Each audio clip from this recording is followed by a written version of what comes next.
Hey, stop the cap, stop the cap. Hey, what's up, guys? It's Stop Capping, and this is Stop the Cap News. It's November 14th, 2022, and let's get to it.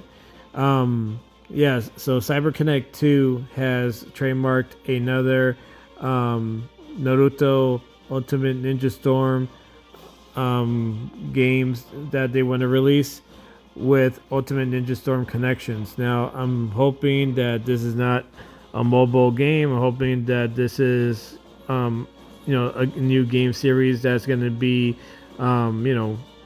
done for all the current gen consoles.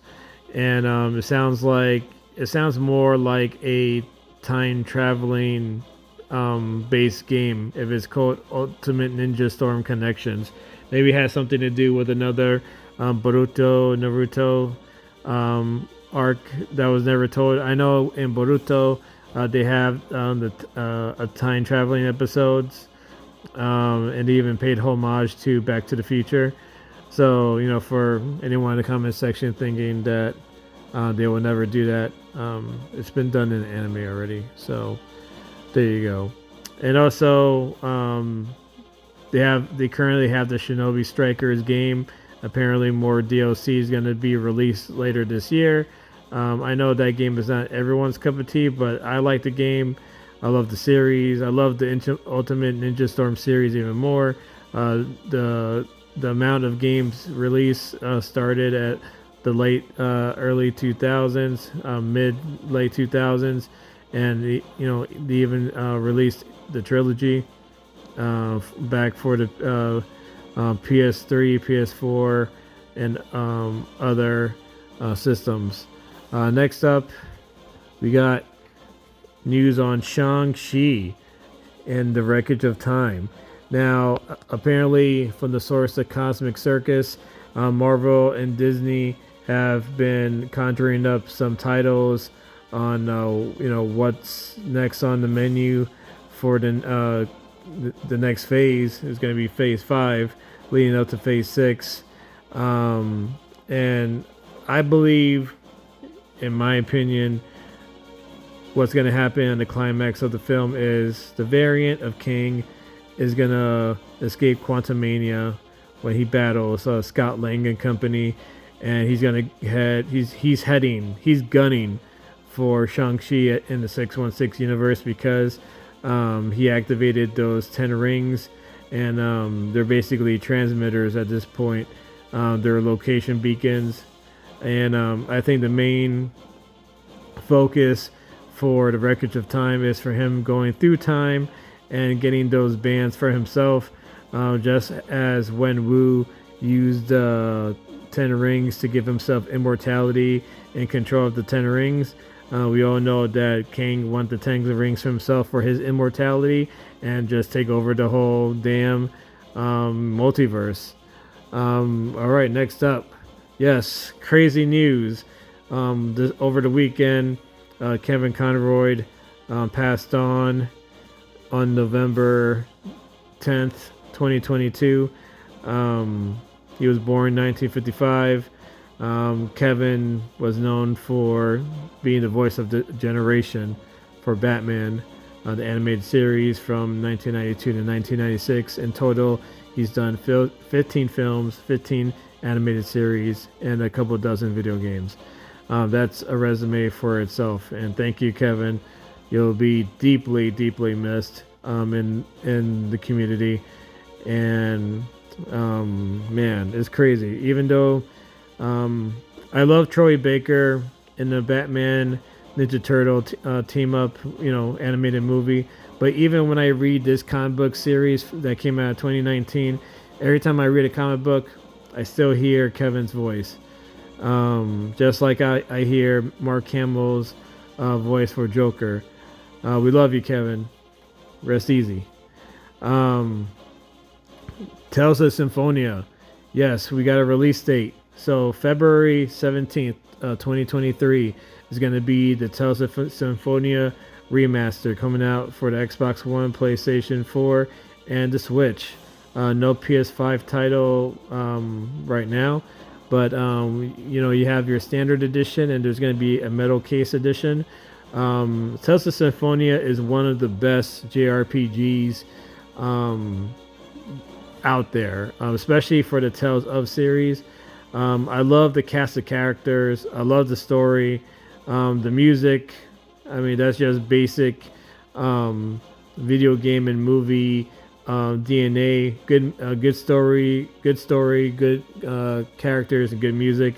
But Tales of Symphonia is definitely the Final Fantasy VII of the Tales series. Without this game being on the map and putting the game on the map alongside Tales of Abyss, which is also another favorite Tales series of mine that came out on PlayStation 2 at the time. When this game came out on the GameCube, it changed the momentum for the Tales series ever since then. But yeah, make sure if you're a JRPG fan, please support this game and hopefully they can make remakes and remasters for other Tales of games that we love. Next up, we got more news. Jump Fiesta is going to be happening on December 17th to the 18th. Apparently, Square Enix are going to be releasing numerous Dragon Quest trailers. Hopefully, there's a Dragon Quest, Heroes 3. Hopefully, there's a Dragon Quest 10 announcement of the offline game that's coming to the West. But most importantly, Dragon Quest 12 and the Flames of Fate. Hopefully, we'll get some answers and trailers and information on that. It's definitely the most anticipated Dragon Quest game after how well Dragon Quest 11 has done. And there are a lot of fans that love that game. So people already are waiting for this game to be the next big game. I remember when Final Fantasy VII came out and then Final Fantasy VIII came out. That became, I remember it was just the whole anticipation and the shoes you have to fill to carry on that series. So, best of luck to Square Enix and, take your time making this game. Next up, we got another anniversary.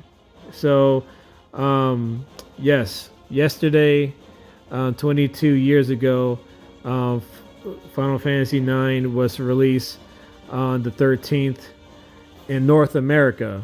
Initially, it was released in July that year, 2000. But for North America, this was a great game for me, especially for me and my brother. It was one of the first games we got to play co-op. Yes, you could play co-op Final Fantasy IX on the PlayStation. There is an option for that. It's definitely a top 3, top 5 Final Fantasies of all time, just because of that. And me and my brother murked to get that game. We exposed that game for what it is. Also, exactly today, the 14th of November, a good number of years ago, we also got the remake of Final Fantasy III finally coming to stateside, and it was for the 3DS, I believe. Yeah, for the 3DS, and that was another great game, and my brother loved that game. He played the hell out of that game. So, if you don't have Final Fantasy III for the 3DS, do what you got to do to get that game too. All right, next up, we got last news. We got the Genshin Impact anime was announced a while back, but there's no release date yet. They do have a teaser out. We also got the 2-year anniversary event that just took place. The game has been highly successful, and it's crazy how Ufotable is doing the anime series. If you don't know who Ufotable is for the anime series, they've done Fate Stay Night, God Eater, even Tales of Symphonia anime series in the movie. And on top of that, they currently are doing the Demon Slayer, is what they're known for also. So I have high expectations on just this anime itself. And yeah, we don't know when the next trailer or release date is going to be. And I wonder if there's going to be new character trailers, if they're going to be, are they going to be using Primo Gems? I don't know, Keanu. Do you think they're going to be using Primo Gems? No, I don't believe it. It's not possible. All right, Keanu, calm down, calm down. You know what? Shout out to Shang. He's the guy on the right. He's a Geo character, Earth-based character. Earth-based rock character. He's the only character I wish that would be in the Smash Brothers Ultimate DLC. Since Sakurai is making more DLC for Smash Brothers Ultimate, Genshin Impact is up there in terms of a game that has highly become a popular game. And yes, guess what, guys? He's not a sword character. He uses a spear. All right, so don't be crying if a character like himself ended up in Genshin Impact over a Fortnite player. That's just me. Anyway, guys, like, comment, and subscribe. Hit the notification bell, and keep on gaming. Peace.